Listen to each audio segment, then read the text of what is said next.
This is just sort of what happens when worlds collide. We have this autism spectrum disorder world, and we have this neurotypical world. Completely different worlds. Neurotypical, by the way, just means you don't have autism. It doesn't mean you're normal. Like, I don't know anybody who's normal. I'm serious. I don't know anybody who's normal, all right? Okay, they're two different worlds. That's all right?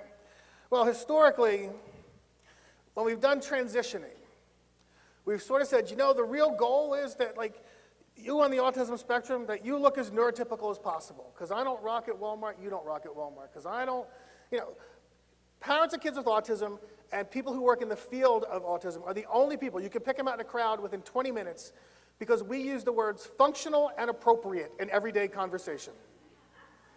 We say, oh, that's not appropriate. Like, why would he do that? That's not functional. Okay?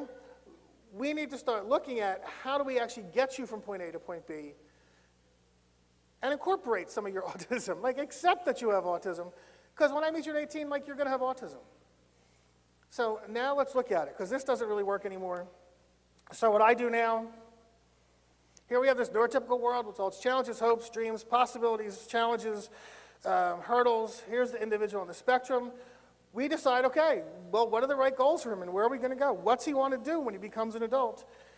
And then we look at, well, where is there some overlap between the world and him? And so for my gamer guy, he wants to be a video game developer. So I had to go and find out what it means to be a video game developer. And I had to find what courses you have to take and what schools you have to go to.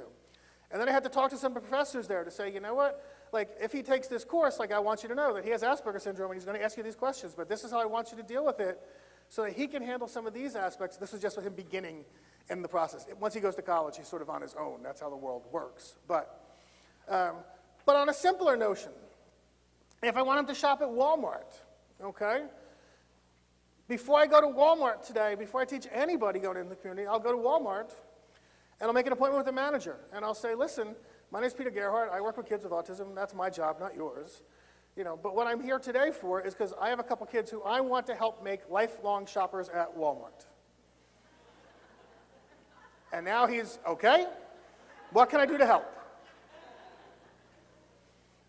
I say, all I need is your nicest, friendliest cashier, and when does he or she work?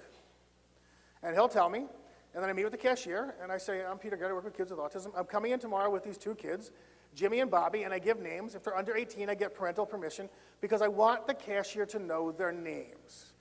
I want them just to be guys. I don't want them to be those guys with autism. I want them to have names, okay? When I come through the checkout tomorrow, what I want you to do, John's going to use his Visa check card, but if you notice, by the way, that he's putting it upside down when he slides it, tell him to put it the other way around. You know, when you go to give him the receipt and he's not looking at you, you can say, John, I'm over here, man. Like, here, take the bag, John, this is yours. You know, please put, you can talk to him. You can correct him, but do me a favor, if you correct him, if he then listens to you, say, thank you, John, I really appreciate that. That was really cool. Thanks, John. That was great listening.